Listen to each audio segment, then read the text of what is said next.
시편 100편 1절 2절입니다. 시편 100편 1절 그리고 2절입니다. 찾으셨으면 같이 읽겠습니다. 온 땅이여 여호와께 즐거운 찬송을 부를지어다. 기쁨으로 여호와를 섬기며 노래하면서 그의 앞에 나아갈지어다. 아멘. 하나님 앞에는 충만한 기쁨이 있고 그의 우편에는 영원한 즐거움이 있나이다. 그렇게 말씀했습니다. 하나님께서는 기쁨에 가득 찬 분이세요. 한번 생각해보세요. 하나님이 감정을 가지신 분이라고.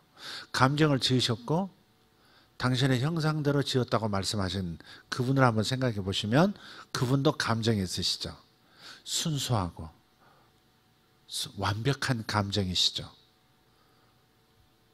그런데 그분의 감정에는 기쁨이 충만하고 즐거움이 넘치신다는 거예요. 그분 곁에 다가가면 즐거움이 있는 겁니다. 그분 곁에 다가가면 기쁨이 전염이 돼요. 저절로 기쁨이 튀어나오는 겁니다. 마치 봄이 오면 얼음이 녹아버리고 이쪽 저쪽 모든 나무들에서 싹이 터져 나오듯이 하나님 앞에 서면, 그 기쁨의 하나님 앞에 서면 우리 속에 숨어있던 기쁨들이 올라오고 즐거움에 시냇물이 흐르기 시작하는 겁니다. 그래서 우리가 하나님을 찾는 것이 매우 중요한 것이죠. 참된 기쁨의 근원은 오직 그분에게서 흘러나오는 겁니다. 그분의 영향력 안에서 우리는 기쁨으로 살아갈 수 있어요. 기쁨은 에너지고 기쁨은 생명력입니다. 기쁨이 없으면 우리는 참 살기 힘듭니다. 뉴스를 보면 얼마나 많은 문제들을 얘기하는지 몰라요. 경제도 문제, 사회도 문제, 학교도 문제, 가정들도 문제, 정치도 문제. 뉴스를 보고 있다 보면 나중에 막 터져버릴 것 같아요. 왜냐하면 뉴스를 보면서 저런 문제가 있었네? 이런 걸 생각하잖아요. 여기도 저런 문제가 있었네?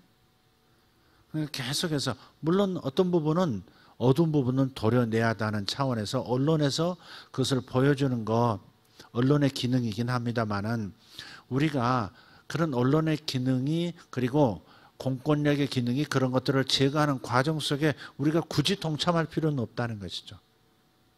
짜증이 나고 분노가 일어나고 어떻게 저럴 수가, 저런 문제가 해결이 안 되면 얼마나 억울할까, 감정이입이 돼가지고 막 힘들어지는 거예요.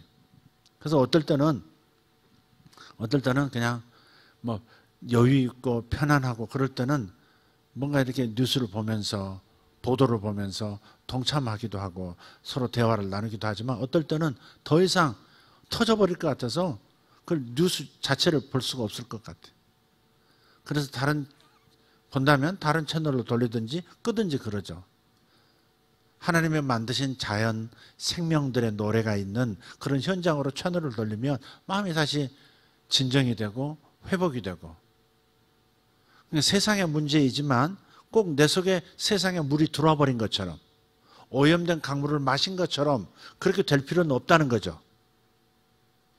세상에 오염된 것들을 끌어낼 힘들을 모으는 건 중요하지만 그 오염된 물이 내 안에 들어오는 것은 내가 감지해야 된다 이거죠. 내 머릿속에 계속 들어오는 거예요. 기분이 가라앉아요. 꿀꿀해져요. 같은 날 장마로 인해서. 젊었을 때는 장마비도 그렇게 좋더니 나이가 드니까 장마비가 짜증이 나고 옷 곰팡이 안 서나 이런 생각이 들고. 여러분 어떠세요? 그래서 할 수 있으면 여러분이 그 모든 것을 소화하고 긍정적으로 바꿀 수 있는, 그리고 기도로 바꿀 수 있는 것이 없는 한은 나쁜 소식은 안 듣는 것이 지혜일 것도 같아요. 사람마다 다르리라고 생각합니다만은 우리가 그럴 필요는 있다. 나 자신을 지킬 필요가 있다. 내 몸에 세균이 감염돼서 세균 때문에 배를 앓고 피부를 앓고 그럴 때가 있잖아요. 머리가 두통이 오고 그럴 때가 있잖아요. 그런 것처럼 우리 마음도, 우리 혼이라고 하는 이 정신도 알게 모르게 감염이 된다는 것이죠. 제가 기도해 보면 알아요. 어떨 때는 기도할 때 이름을 놓고 기도할 때 저는 몇 번 쓰러진 적이 한 번 있어요. 심장을 부여안고 막 거의 앞으로 꼬꾸라진 적이 있어요. 어떤 이름을 보고서. 이분이 심장이 안 좋은 거죠. 쓰러질 만큼 안 좋은 거예요. 그래서 다시 한번 하려고 그 이름만 쳐다만 봐도 그냥 또 가슴이 아파요. 또 쓰러지고. 나중에 이제 그 청년이 왔을 때 당신 심장이 어떻게 됐길래 쓰러질 정도입니까? 그랬더니 길에서 가다가 쓰러진 적이 그래서 응급실에 겨우 실려가고 그 자리에서 응급처치를 해서 살아난 적이 2번이나 된대요. 선천적으로 심장이 안 좋은 거예요. 그런데 하나님께서 그 이후로 고쳐주셔가지고요. 10년 만에 나타났는데 애 셋 데리고 결혼해서 애 셋 데리고 왔더라고요. 그게 기억이 나요. 왜냐하면 그게 고통으로 제게 다가왔으니까. 그러니까 좋은 뜻에서 기도를 해도 감정이입도 되고 그 사람의 아픔이 공유가 될 때가 있다는 거예요. 그런 충격을 저도 여러 번 받으면 제 심장도 안 좋아지겠죠. 제 위도 안 좋아지고요. 그래서 자기 방어력이 이런 기도하는 거룩한 사역 속에서도 있다 이 말이죠. 그러니 무방비 상태로 TV를 보면서 뉴스를 보면서 세상의 온갖 어지러움을 혼란스러움을 억울함을 다 자신도 모르게 받아들이고 그에 대해서 또 댓글 달고 말로 댓글 달아가면서 하면 얼마나 마음의 상처가 누적되고 자신에게도 어떤 흔적이 남을까 그런 생각을 좀 하게 돼요. 우리가 바깥에 나갔다가 들어오면서 손을 막 씻잖아요. 우리 집에 오면 우리 아내가 늘 하는 소리가 있어요. 손 씻었어요? 손 씻었니? 항상 손부터 씻는. 왜? 뭔가에 감염돼서 뭔가 이렇게 접촉하고 왔기 때문에 엘리베이터 버튼을 수백 사람이 눌렀을 거 아니에요. 열려 닫어 뭐 이런 거. 거기에 이제 감기 걸린 사람 심지어 간염 있는 사람도 눌렀을 수도 있고. 그게 이제 그래서 손 씻는 게 참 중요한 거잖아요. 손만 잘 씻어도 병의 대부분 전염병을 막을 수 있다 그러잖아요. 그런 것처럼 우리가 마음 관리도 그렇게 할 필요가 있다. 영혼 관리는 눈에 안 보인다고 해서 상처가 없는 것도 아니고 감염이 없는 것도 아니다.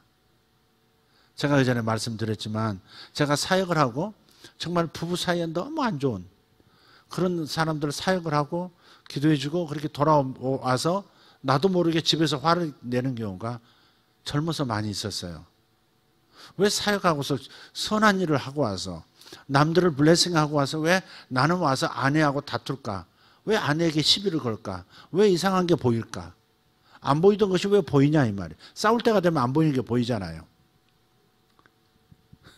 안 보이던 것이 계속해서 보이기 시작해요. 그러면 그 빨리 샤워링 하지 않으면 그러면 기어이 그 에너지가 바깥으로 나오죠. 자기 것과 함께 무더운 것이 이렇게 뭉쳐가지고. 나중에 알았죠.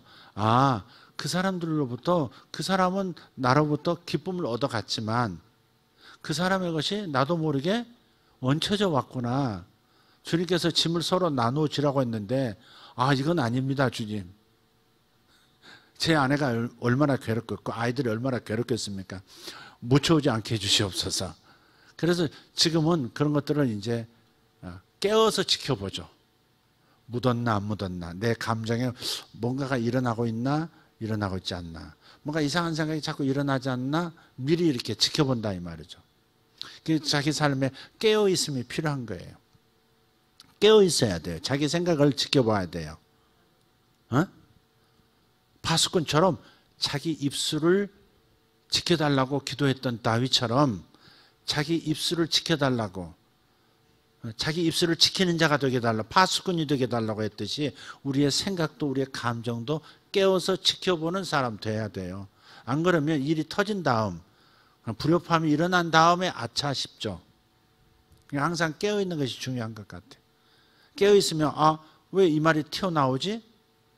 왜 이렇게 지적하는 게 나오지? 왜 이런 감정이 갑자기 일어나지? 왜 답답함이 일어나지? 깨어있으면 넘어가지 않을 수 있다. 확률이 넘어가지 않을 수 있는 확률이 더 훨씬 많아진다. 아멘. 나를 보호해야 되잖아요. 하나님 앞에 나아가면 이런 염려하지 않아도 돼요. 하나님 앞에 나가면 주의 앞에는 충만한 기쁨이 있고 주의 우편에는 영원한 즐거움이 있나이다. 같은 말 같은데 이게 참 얼마나 감사해요. 예배에 오면 기쁨이 회복돼요. 나쁜 소식을 듣지 않잖아요. 굿뉴스, 복음을 들으시지 않습니까?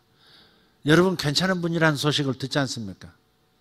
여러분이 생각하는 것보다 여러분이 훨씬 괜찮은 사람들, 하나님께서 나를 대해서 언짢아 하시는 그런 분이 아니라는 것을 확인하셔야 되는 시간이 예배의 시간입니다. 설교를 통해서 뭘 잘못하고 있는지, 얼마나 더 잘해야 되는지, 얼마나 하나님 앞에서 성과를 높여서 그분을 기쁘시게 해드려야 된다는 부담감을 얻고 가는 시간이 아니라 하나님께서 있는 그들의 나를 그냥 감당하실 수 있는 분이라는 거. 오늘 아까 첫돌이라고 감사했어요. 요즘은 돌 때 초대하면 민폐이기 때문에 초대를 되게 안 하죠. 근데 목사는 초대를 받아요. 그 목사는 당연히 가야 되고, 저는 돌 때 부르면 가죠. 갔는데 거기서 애가 뭐 돌 옷을 입히고 뭐 하는데 얼마나 짜증나요. 저도 아이들을 돌 옷을 한번 입혀보는데 그날 애들이 제일 스트레스 받는 날이에요. 잔치라고, 첫돌이라고. 막 어른들은 즐거운데 부모들은 뭐 자기들이 뭐 돌이야, 자기들이 돌. 화장도 아주 뭐 멋있게 하고 옷도 막 쫙 빼입고 뭐 분까지 칠했더라고, 남자가. 머리도 쫙 넘겨 이렇게 한석민 이렇게 해가지고. 막 그렇게 했는데 애는 힘들어. 계속해서 여기 봐, 여기 봐, 따따따따, 여기 봐, 여기 봐, 찰칵. 계속 이 사진 돌아가면서 찍지. 이상한 옷 입혀가지고 답답하니 머리는 뭘 또 이렇게 돌 모자 또 뒤집어 씌우지, 뭐 벗겨도 또 씌우지. 얼마나 힘들어요. 제가 얘기하려고 그런 게 아니고, 돌 아이, 그 어린 아이들을 대할 때 우리가 어떤 성과를 요구하지 않잖아요. 어? 오늘 또 건하게 또 싸더라고. 물 마셔가면서 마시면서 얼굴이 허해진 보니까는 싸는 거야, 서서 이렇게. 애가 할아버지 할머니 뒤에 의자 턱 잡고 하면서 이렇게 마시면서 하면서 얼굴이 창백해지고 뭐 여기 다크서클이 이렇게 생기면서 보니까 싸는 거야. 근데 그놈은 그놈은 다 싸면 됐다 그런다고. 됐다. 말을 배울 때 엄마 다음에 됐다를 배웠대. 됐다. 다 쌌다 이거지. 그 자리에서 걔가 쌌다고 해서 너 어떻게 이 잔치집에 이 손님들 앞에서 어떻게 배설할 수 있어? 또 제가 비유가 약한 사람이거든요. 굉장히 비유가 약해요. 냄새가 나면 막 힘들어요. 이건 어떻게 극복이 잘 안 돼요. 우리 애들이 물려받아가지고 두 놈 다 지가 응하면서 계속 두 놈 다 이놈들은 지 볼일 보면서 지 냄새에 그냥 구역질을 해요. 그게 또 아빠한테, 엄마는 안 그러는데. 소래포구 한번 언제 한번 데리고 가는데 두 놈이 그냥 손잡고 어른 손에 잡혀서 가는데, 가는 그 소래포구 물고기들 파는데 그 바닥이 얼마나 물고기 비린내가 많이 나요. 쌓이고 쌓인 냄새들이죠.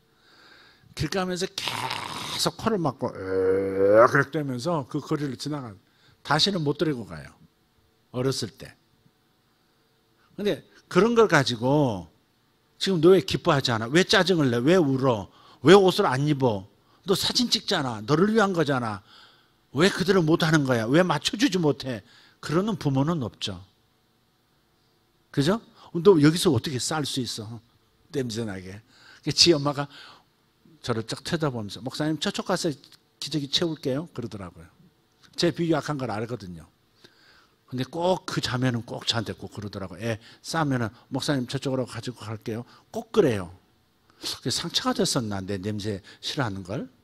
잘 모르겠는데 어쨌든 이 상황에 대해서 애한테 책임을 묻는 부모, 어른들 한 사람도 없습니다. 그게 자식을 보는 부모의 눈이고 어른의 눈이고 사랑하는 사람들의 눈이잖아요. 그야말로 은혜잖아요. 그런데 하나님께서 우리를 그렇게 여기신다 이 말. 품 안에 아기처럼 여기세요. 근데 우리는 자꾸 어른이 되어서 이제 애가 자라면서 두 돌, 세 돌 뭐 가면서 이제 규칙들이 나타나기 시작해요. 던져서는 안 돼. 한 가지 갖고 놀아면 끝까지 잘 갖고 놀아야지. 금방 아까 사줬잖아. 왜 벌써 지루해서 던져놓고 안 갖고 노는 거야. 그부터 시작해서 오만 가지 규칙들을 룰들이 끊임없이 쏟아져 나오면서 학습이 되는 거죠. 자기 중심으로 자기 즐거움을 따라 사는 게 아니라 규칙 중심으로 살아야 생존이 가능한 세상이라고 하는 것을 너무 일찍 배워버려요. 그리고 너무 지나칠이 많지 틀 안에서 살아야 하는 아이들이 되어버리는 거죠. 그리고 어른들도 그걸 당연하게 요구하고. 그게 얼마나 힘들어요. 그걸 우리 큰아들은 장남 증후군이라고 그러더라고. 장남으로서의 어떤 무슨 오늘 둘이서 나가가지고 소바 먹다가 아빠 장남 증후군이라는 거 있다는 거 아세요? 그러더라고. 자기는 장남 증후군이 있다는 거죠. 장남 엄마 아빠는 나한테 책임을 부여하지 않으려고 하는 노력도 하지만 그러나 은근히 기대하는 것이 있다는 것 때문에 은근히 그 일을 맞춰줘야 한다고는 그 장남 증후군. 둘째처럼 자유롭을 수 없는 어떤 병리 현상이 자기 안에 있대. 소바 사줬더니 그런 이상한 소리나 해야 되고 부담 주고 그러더라고 또. 그래서 우리가 은혜 생활을 할 때 이걸 잘 봐야 될 것 같아요. 왜 하나님 앞에 나가면 즐거움으로 노래하면서 기뻐하면서 이렇게 하나님을 예배할 수 있고 그럴 수 있는데 왜 우리는 그러지 못하는가? 그것은 어려서부터 학습된 것이 있다 이 말이에요. 하나님 앞에 나갈 때는 제대로 살아야 한다. 제대로 못 살았을 때는 알아서 기어야 한다. 뭐 이런 거 있잖아요. 하나님 앞에 제대로 못 살았을 때는 눈치껏 주님 앞에 죄송스러운 표정도 짓고 죄송스러운 마음을 적어도 예배 시간은 유지해야 한다. 이런 룰들이 자기 룰들이 외부로부터 온 룰들이 자기 안에서 합성돼서 자기만의 자기를 재단하는 어떤 룰이 형성되어 있는 거예요. 율법이라고 하는 것은 바리새인들만 갖고 있는 게 아니에요. 율법주의라는 것이 구약시대에 예수님 당시에만 나타났고 성경시대에만 나타난 게 아니고 우리는 율법이라고 율법주의라고 말하지는 않지만 우리는 규칙주의자로서 살아가는 규칙주의자로서 살아가지 못하면 안 된다고 하는 압박감 속에서 마치 취조당하는 신앙생활을 하고 있다고요. 하나님이 취조하시는 분, 하나님이 감찰하시는 분, 하나님이 지켜보시는 분, 그리고 응분의 대가를 감당할 수 있도록 감당해야 한다는 듯한 눈빛으로 나를 지켜보고 계시고 나에게 압박을 넣으시는 분으로 내 마음 안에 자리 잡은 믿음이 있어요. 그런 믿음들이 기쁨이 없는 거예요. 돌아보면 잘한 것보다는 잘못한 게 더 많거든요. 그렇잖아요. 잘한 것보다는 잘못한 게 더 많이 떠오르는. 왜? 규칙을 어겼다는 거예요. 은혜 받은 자로서 마땅히 해야 할 도리를 안 했다는 거예요. 자꾸 이런 것들이 마음에 계속 누적되면서 하나님이 나를 기뻐하시지 않을 것이다 라고 스스로 결론을 내리고 믿어버린, 그건 사실이 아니거든요. 여러분, 사실과 믿음은 구분해야 돼요. 지금 말하는 믿음은 잘못된 믿음을 말해요. 사실이 아닌데도 사실인 것처럼 받아들여 그렇게 확신하는 마음의 태도, 그것이 잘못된 믿음이죠. 부정적 믿음이에요. 하나님은 나를 기뻐받지 않으실 수 있어. 내가 충분히 기도하지 않았잖아. 그러니 주님이 얼마나 힘들어 하셨겠어. 내가 1시간씩 기도하기로 했는데 그거 내가 어겼잖아. 그런 것들까지도, 그 선하고 아름다운 것들까지도 룰이 되고 성과주의가 되어서 결국 그분을 기쁘시게 못한다고 하는 결론에 이르러서, 그래서 자기 자신을 좋은 사람으로 안 보는 거예요. 복받을 자격이 있다고 믿지를 못하는 거예요. 그러니 기쁨이 없는 거예요. 기도하면서도 기쁨이 없고 예배하면서도 기쁨이 없고 기도하면서도 기쁨이 없는 까닭이 거기 있어요. 자신도 모르게 율법주의에 중독된 거예요. 제가 율법주의를 깨달았습니다. 그렇게 말씀하시는 분들이 있어요. 아주 좋은 현상입니다. 아주 좋은 깨달음이에요. 그러나 생각보다 깊다는 사실도 인식하셔야 돼요. 제 나이가 이제 적은 나이가 아니잖아요. 그런데도 왜 이렇게 갇혀 있을까, 내 자신이. 내 자신이 규정한 나라는 그 내가 만든, 내 스스로 만든 틀에 왜 아직도 갇혀 있을까? 벗어났다고 하는데 기껏해야 이제 일부 전진했고 다시 또 이렇게 좀 뭐 깨달았다고 하는데 이제는 정말 하나님 안에서 자유를 얻었다고 생각하는 순간에 또 갇힌 부분이 또 보이고. 야. 그래서 온 땅이여 여호와께 즐거운 찬송을 부를지어다. 기쁨으로 여호와를 섬기며. 그냥 섬기는 게 아니에요. 섬겨야 하니까 섬기는 게 아니에요. 그냥 기쁨으로 섬기는, 기뻐서 하는 일이에요. 봉사도 기뻐서 하는 거고. 아멘. 보이기 위한 것도 아니고, 내가 안 하면 딴 사람이 안 하면, 아니 나마저 안 하면 그러면 안 돌아가니까 나라도 짐을 져야지 하면서 하는 게 아니고 그냥 기쁨으로 하는 거예요. 뭐든지. 어떤 분은 저한테 그러시더라고요. 겨울에 주차를 하는데 교회에서 젊은 사람도 겨울에는 추운 날에 안 나가려고 한대요. 이게 자기가 나가가지고 그 겨울에 동상이 걸렸대요. 귀에, 손에도. 그런데도 교회가 아마 바람이 많이 부는 그런 곳에 있었던 모양이에요. 그러니까 저한테 그렇게 다른 분들은 젊은 애들이 뭐하고 지금 이렇게 나이 드신 분이, 머리가 허여신 분이 나오셔가지고 이런 일을 하게 하느냐고 그러고, 이거 집사님 좀 들어가 계세요 이제 막 그러는데도 아닙니다. 저는 이게 너무 좋아서 하는 겁니다. 너무 기쁨이 됩니다. 그런 것이 하나님 앞에 살아있는 산 제물이고 그것이 하나님 앞에 영광스러운, 하나님 앞에 올려드리는 기쁨의 제물이죠. 할렐루야. 그런 것들이 돼야 돼요. 그래서 기쁨 없는 신앙생활이라는 것은 심각한 겁니다, 여러분. 잘하고 있어요, 문제가 아니에요. 지금 잘하고 있는데 기쁨이 없다면, 기쁨이 없는, 넘치는 기쁨이 없는 잘하고 있으면 여러분요, 자신도 모르게 율법주의적인 신앙으로 들어섰다는 것을 말하고 있어요. 애들은 똥 싸고도 기뻐하잖아요. 됐다. 그래서 시원하니까. 딴 사람 불편한 거 생각지도 않아요. 우리가 지금 이 얘기 다른 사람에게 불편을 끼쳐도 좋다 그 얘기 하는 거 아니에요? 누가복음 15장에 보면 돌아온 탕자 이야기, 둘째 아들 있잖아요. 돌아온 탕자 이야기가 있잖아요. 그 이야기의 주인공은 돌아온 탕자가 아닙니다. 그 이야기의 원제목은 돌아온 탕자가 아니고 아버지의 은혜, 아버지의 사랑, 아버지의 기쁨, 이렇게 정해야 맞을 겁니다. 그 이야기의 주인공은 그 아버지예요. 그 아버지는 사실 하늘 아버지를 보여주는 아버지시죠. 거기에 등장하는 인물이 맏아들이 있고 둘째 아들이 있는데 문제를 일으킨 것은 둘째 아들이에요. 둘째 아들이에요. 둘째 아들이, 우리 집도 둘째 아들이 나돌아다니기를 더 좋아하는데 이런 김에 고발을 좀 해야지. 거기까지 하겠습니다, 주여.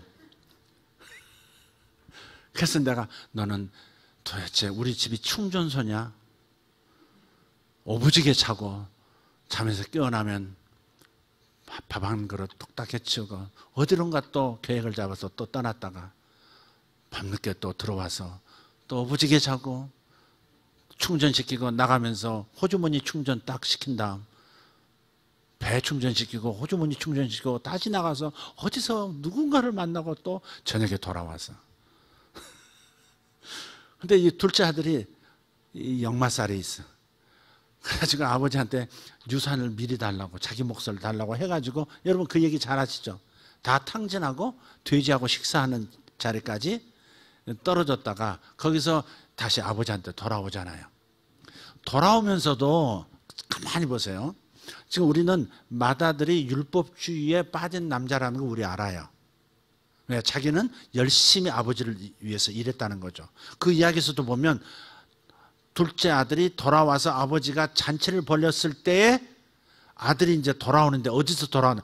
밭에서 돌아오다가 집에서 풍악 소리가 들림으로 그랬거든요. 그러니까 일하다 돌아온 거예요. 열심히 일하고 왔어요.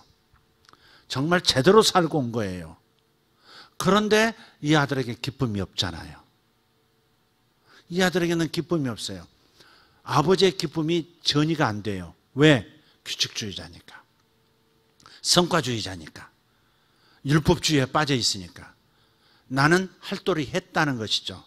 그걸 가지고 우열을 가리기도 하고 그것 때문에 남들보다 내가 자부심을 느끼고 남들이 나보다 못할 때 지적질이 나오고 비판, 비난이 나오고 판단이 나오거든요. 너는 이런 기준에 미치지 못해. 나는 노력해서 그래도 여기까지는 왔잖아. 왜 넌 못하는 거야? 이런 게 항상 자신도 모르게 작동이 되고 있어요. 부모도 마찬가지예요. 부모도 자식을 볼 때 아버지는 이러는데 왜 너는 그렇게 게으른 거야? 이럴 수 있어요. 엄마는 이렇게 열심히 너를 일하는데 왜 너는 그렇게 그런 부분에 있어서 등한히 여겨? 그게 항상 있어요. 그러니까 부모는 자식과의 관계 속에서 율법주의에 빠져 있는 거고 규칙주의 혹은 뭐예요? 성과주의에 빠져 있는 거죠. 너 잘되라고 여지껏 열심히 일해서 열심히 돈 벌어서 이렇게 하고 있는데 너는 그래도 조금이라도 생각하는 거야? 이렇게 말이 나오잖아요. 뭔가에 빠져 있는 거예요. 기쁨이 없어요.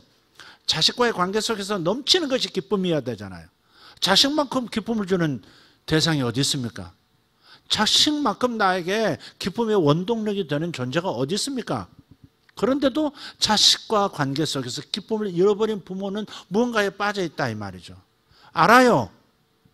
자식을 사랑하기 때문에 출발한 그런 생각이라는 걸 알지만 그러나 지금 현재 기쁨을 잃어버린 부모의 상태는 정상은 아니라는 거예요. 부모는 또한 부모는 자식에게 있어서 하나님을 대변하는 존재, 하나님을 보여주어야 하는 땅의 하나님으로서 자식에게 하나님의 그림자를 나타내주고 하나님을 찾도록 만들어주고 하나님을 배우게 해줘야 되는 존재가 부모예요. 그런데 여호와 앞에 올 때는 기쁨이 충만하고 그분의 우편에는 즐거움이 가득한 것이에요. 그래서 기쁨으로 노래해야 하고 부모를 찾아올 때 항상 기뻐야 될 텐데 긴장이 있고 지적을 당할까 봐 뭐 뭔가 했느냐 안 했느냐 이럴까 봐 계속 노심초사해야 하는 그런 관계로 서 있는 자식도 좀 불행한 거죠. 그게. 여러분 이런 부분을 정상이 아니라고 생각해야 합니다.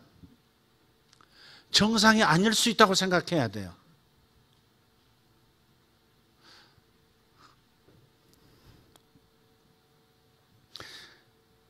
그래서 아까 그 큰아들, 맏아들 밭에서 일하다가 돌아왔다고요. 자기는 아침부터 저녁까지 아버지를 위해서 일했는데 이게 우리가 율법주의에 빠진 그리스도인들의 태도예요. 이게 내가 아버지를 위해서 일했다. 아버지를 섬겼다. 나는 아버지를 위해서 노력했다. 아버지 말씀대로 했다. 이거거든요. 아버지 말씀대로 했다. 좋은 거죠. 아름다운 거고 박수 받을 일이에요. 그러나 아버지를 위해서 했다. 그런데 저 사람은 어때요?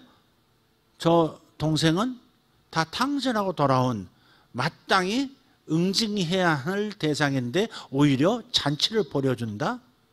이게 그러면 이게 노력한 사람은 이게 뭐가 되느냐? 이렇게 되는 거죠. 그래서 기쁨을 잃어버리는 거예요. 근데 아버지는 그게 아니거든요.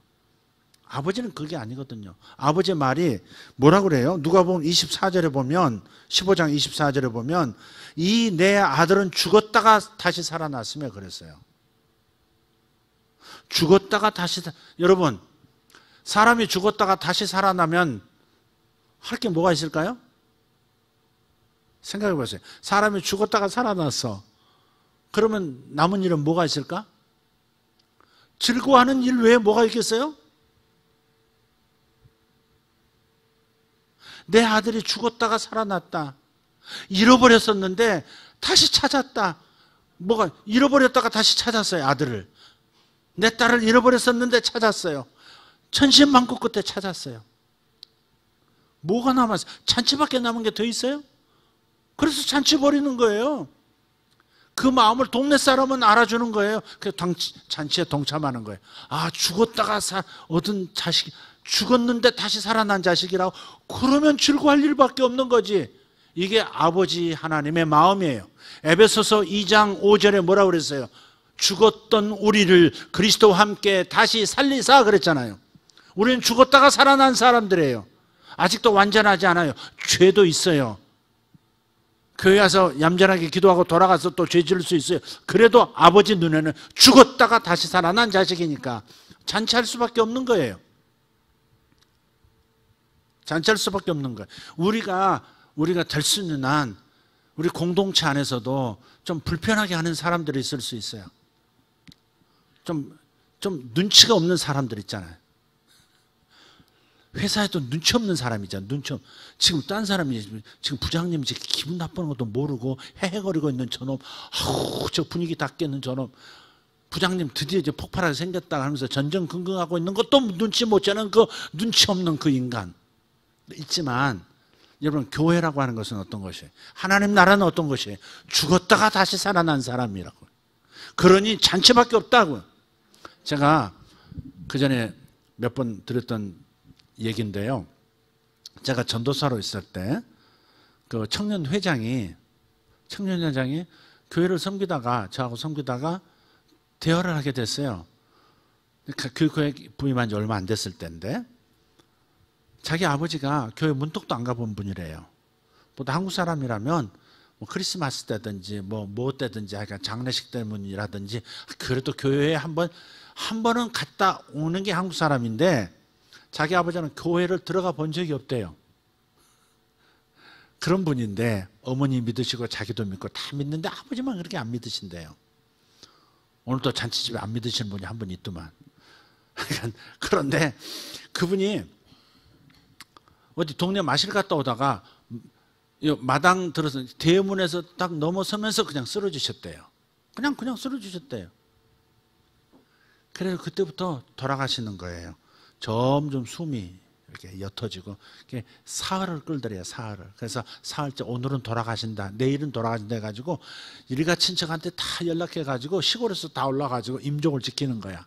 근데 곧 돌아가실 것 같아요. 숨도 이제 거의 없고. 그런데 요 이틀 동안에 사흘 동안에 뭘 했냐면 너무 안타까우니까 아버지가 구원 못 받고 돌아가신 게 안타까우니까 머리맡에다가 찬송가를 24시간 들어드리고 또 이 목사님의 이 구원에 관한 설교, 복음에 관한 설교를 계속 틀어드리고 그렇게 했대요. 근데 사흘째 되는 날 이제 돌아가시겠다. 그런데 갑자기 이분 눈을 번쩍 뜨시더래요. 가지고 벌떡 일어나 앉으시더래요. 또 이게 다 들어왔냐 그러시더니 나 예수 믿고 천당 간다. 그러니까 니들도 다 예수 믿고 천국에서 만나자. 이분이 그러시더래. 아니 곧 돌아가시던 분이. 그러더니 그 말씀하시고 싹 웃고 바로 또 누우셔가지고 돌아가시더래요. 그게 하나님의 놀라운 기적이죠, 그게. 그래가지고 그건 초상집이 아니고 잔치집이래, 잔치집. 죽었다가 다시 살아나셨을 뿐만 아니라 육체만 그런 것이 아니라 영혼이 죽었던 분이 살아나셨잖아요. 그 잔치밖에 할 게 뭐가 더 있느냐고. 제가요 누가복음 15장 탕자 이야기, 이 아버지의 사랑 이야기를 그렇게 수십 년간 읽었으면서도요 오늘 처음 발견한 게 하나 있어요. 오늘 갑자기 눈에 들어오더라고요. 그게 뭐냐면 지금 아까 누가복음 15장 24절에 이 내 아들은 죽었다가 다시 살아났으며 잃었다가 다시 얻었노라 하니 그들이 즐거워하더라.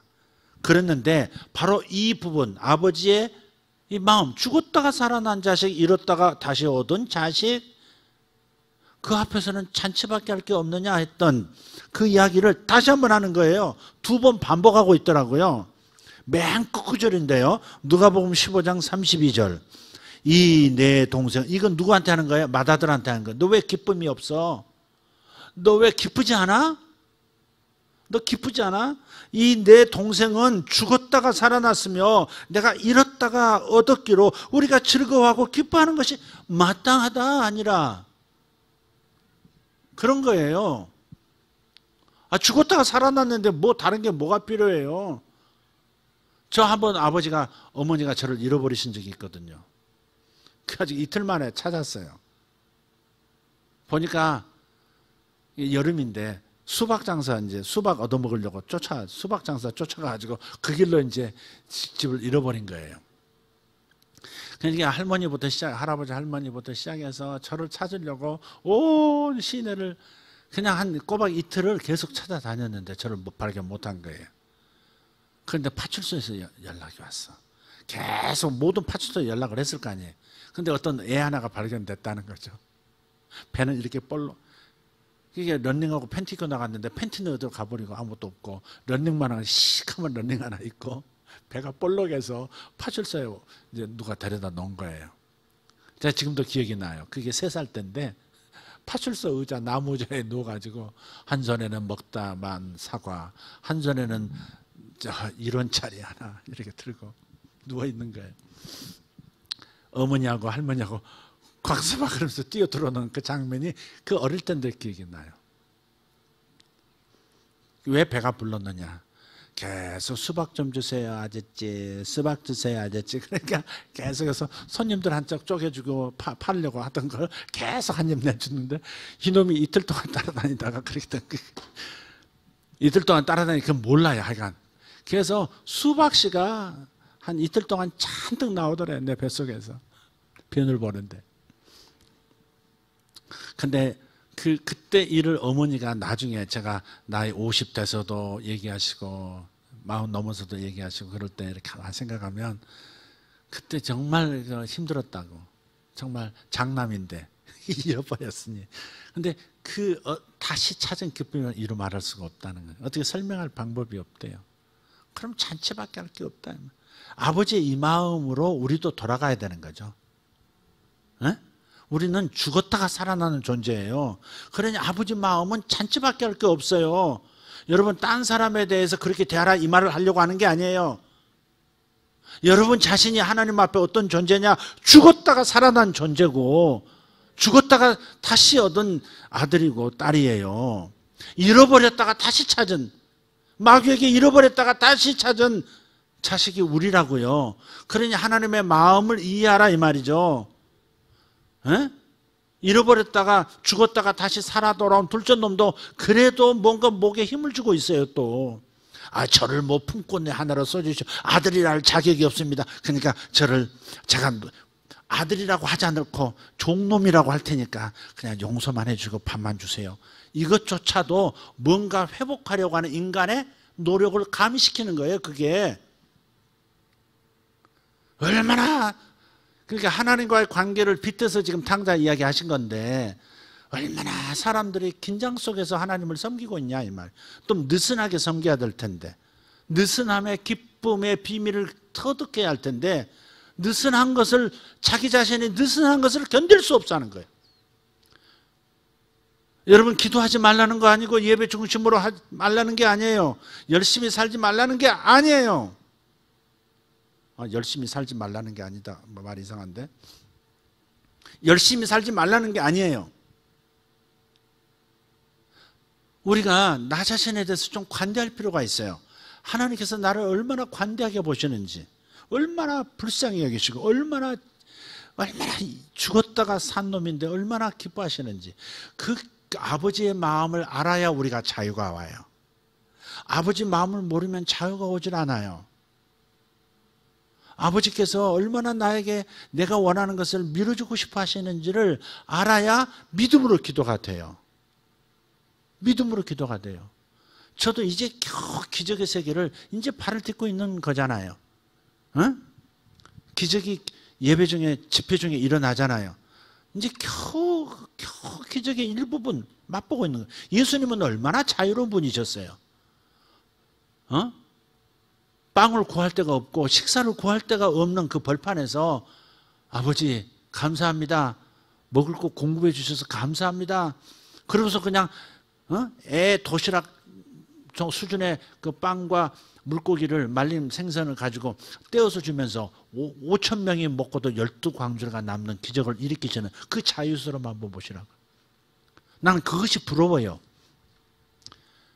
거침없이 하나님의 기적은 당연한 것, 하나님의 기적은 당연히 내 것, 내 삶에 내가 사랑하는 사람들을 위하여 무엇이든지 공급해 주시는 것을 확신하면서 그냥 거침없이 그냥 막 떡을 막 믿음으로 떼주시니까 어떻게 돼요?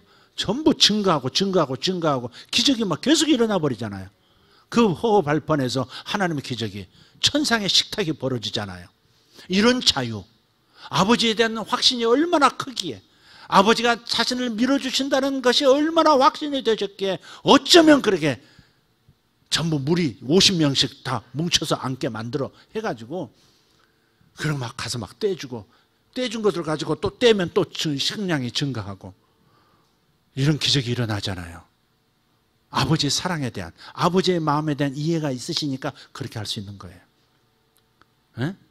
풍랑이 일어도 그냥 주무실 수 있고 배가 뒤집힐 지경인데도 편히 쉬실 수 있는 것은 진짜 아버지가 나를 얼마나 품 안에 안고 계시는지를 철저하게 믿었으면 뱃사람들이 다 죽겠다고 오바이트 하면서 난리 법석 피울 때 그분은 주무실 수 있느냐고요.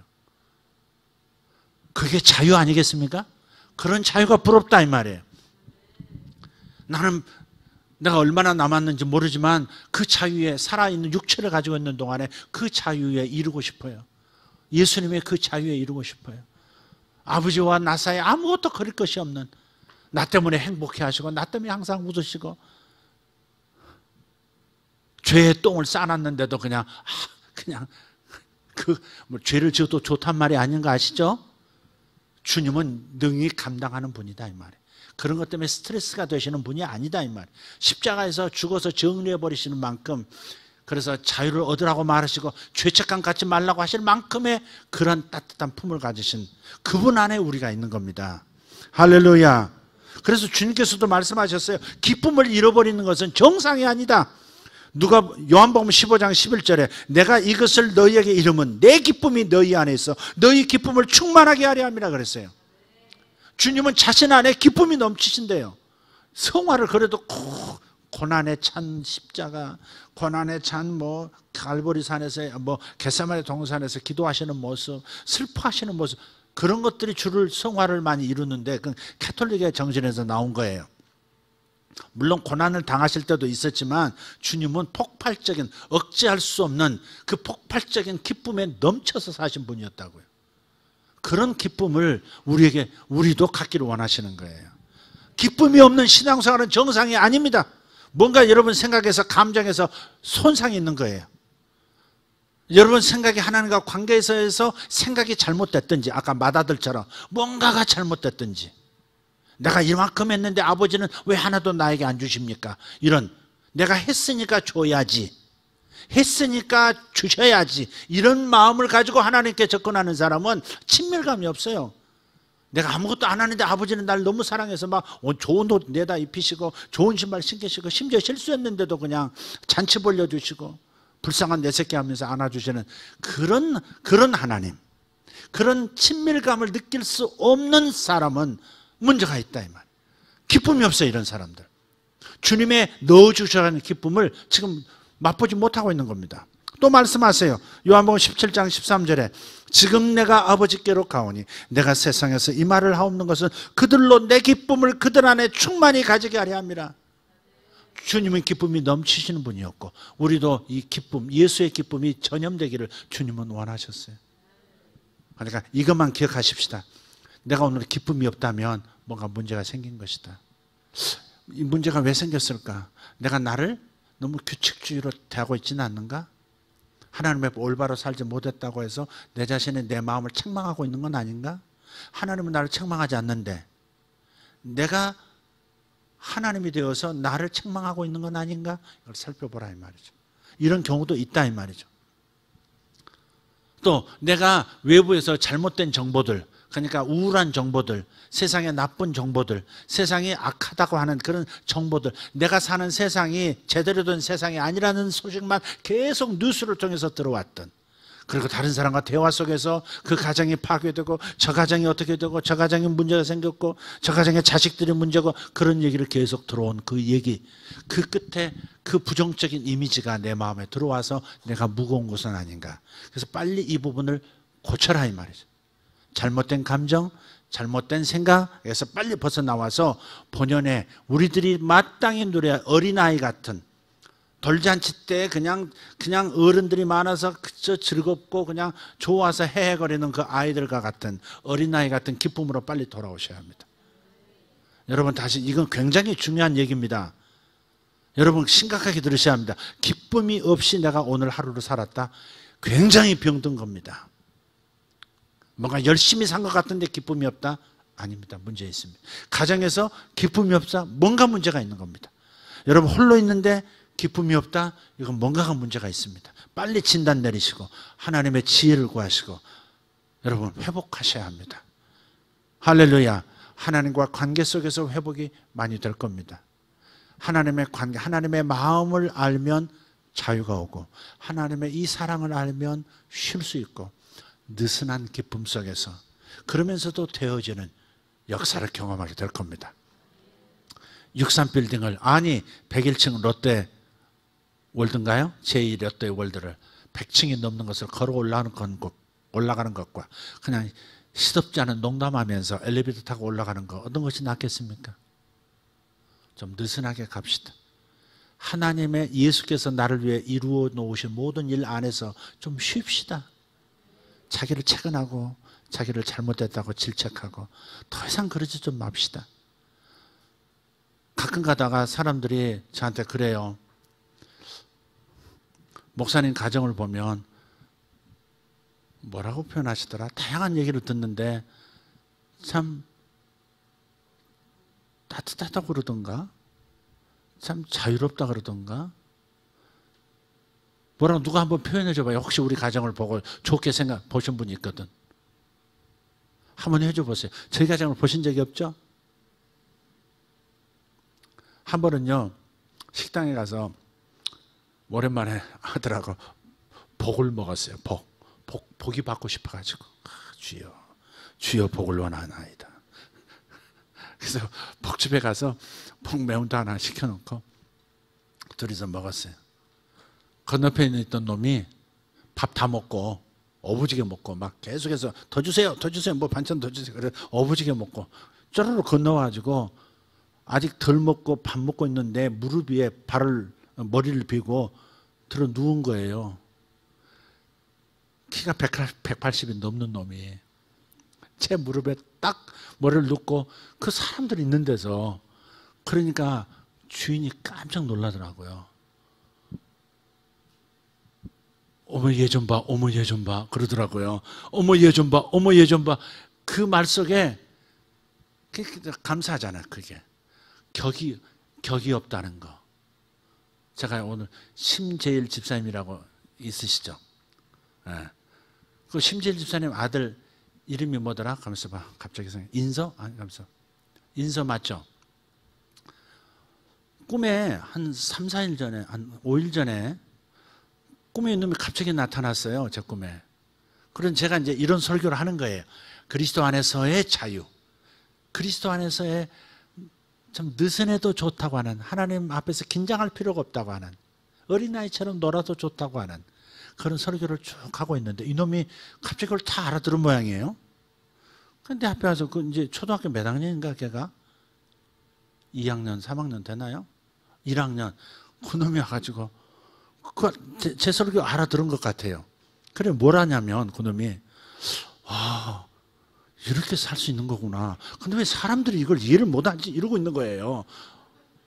근데 왜 걔가 꿈에 나타나서 그랬을까? 그건요, 걔 아버지가 걔를 키울 때요, 걔가 교회에서도 제 아버지가 심재일 씨잖아요. 어이 심재일 그렇게 하면 안 돼. 이래요. 애가 아버지 이름을 톡톡 불러요. 늦게 아들을 낳아가지고 외아들인데 그래서 애를 오냐오냐 키우나 보다 언뜻 잘못 이해할 수 있잖아요. 사람들은. 근데 아버지 얘기를 가만히 보니까 아버지는 애가 아무 사람도 두려워하지 않고 거칠 것 없이 살 수 있는 그냥 자기 원하는 대로의 삶을 누구 눈치도 안 보고 살 수 있는 그런 아이가 되게 하고 싶다는 거죠. 뭐 때가 되면 지 스스로도 이래서는 안 되는구나 알겠지만 또 때가 되면 내가 이건 곤란해 하겠지만 지금은 놔둔다는 거예요. 그런 얘기를 언뜻 했던 기억이 나요. 그냥 지 아버지 이름을 막 불러요. 쟤라 그러면 안 되지 뭐 이러면서 막 해 이놈이. 아주 버릇없다고 보일 거 아니에요. 그러나 의도가 뭐냐 이거죠. 의도가 뭐냐 이게 중요한 거예요. 왜 그래서 그 기억 속에 있던 그 이야기 때문에 그랬는지 그 그리스도인의 자유 긴장감 속에서 하나님 앞에 살 필요가 없다. 절대 그래서는 안 된다고 하는 넘치는 기쁨 속에서 아버지가 나를 고깝게 보고 문제 있다고 보시지 않는 그 자애로운 눈빛 아래서만 살 수 있는, 무엇이든지 용인해주고 밀어주시는 그 아버지의 사랑 안에서 살아야 한다는 그 설교를 그 아이라고 하는 형상으로 나타나서, 왜 사람들이 이걸 이해하지 못하지? 애가 알아듣는데. 무슨 말인지 이해하셨죠? 그래서 그 아이가 꿈에 등장한 거라고 생각해요. 여러분, 자유롭게 사시기를 바라요.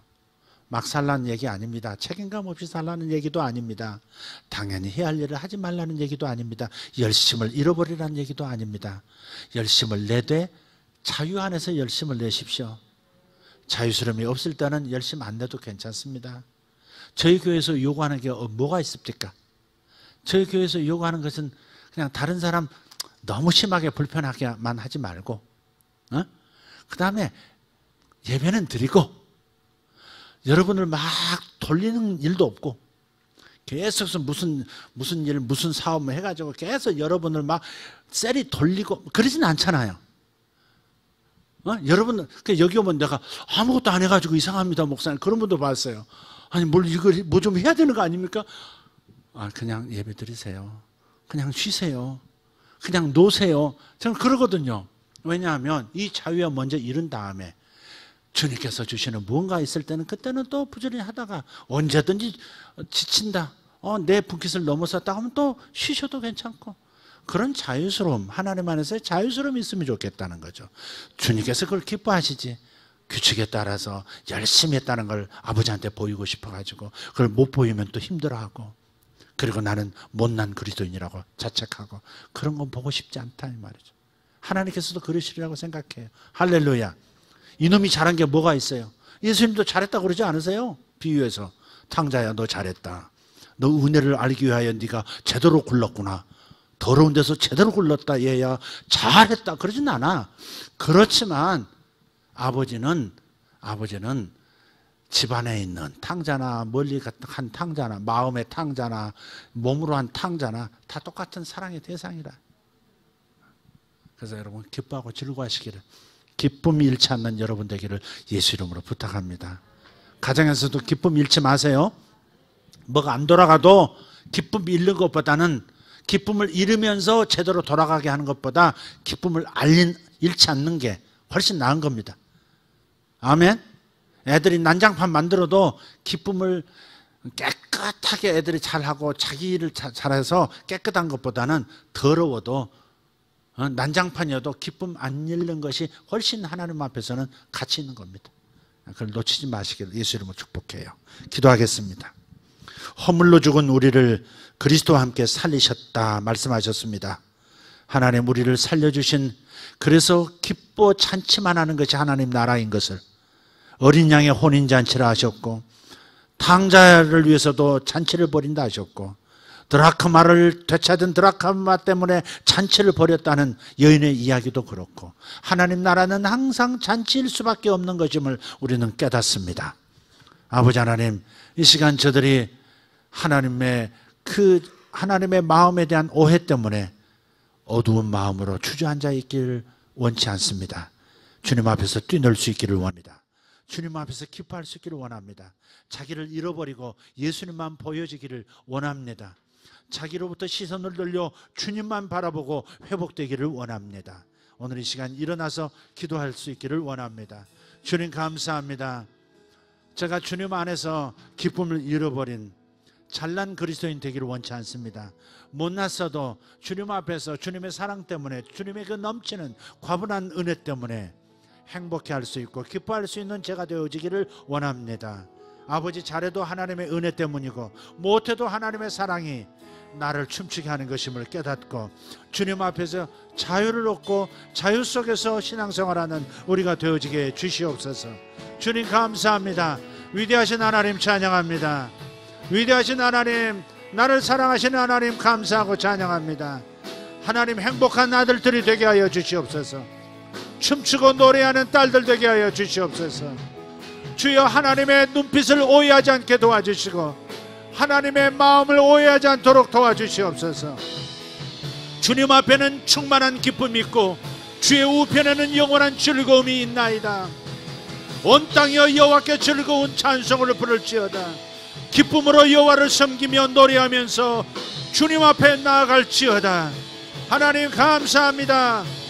감사함으로 그의 문에 들어가며 찬송함으로 그의 궁정에 들어가서 그에게 감사하며 그의 이름을 송축할지어다. 살아계신 하나님 감사합니다.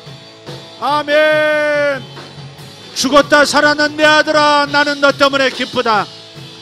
잃어버렸다 더 찾은 내 딸아, 나는 너 때문에 내가 기쁘다. 잔치만을 원한다. 너와 내가 잔치하자. 너와 내가 잔치하자. 너와 내가 잔치하자. 아멘. 주님 감사합니다. 할렐루야 할렐루야.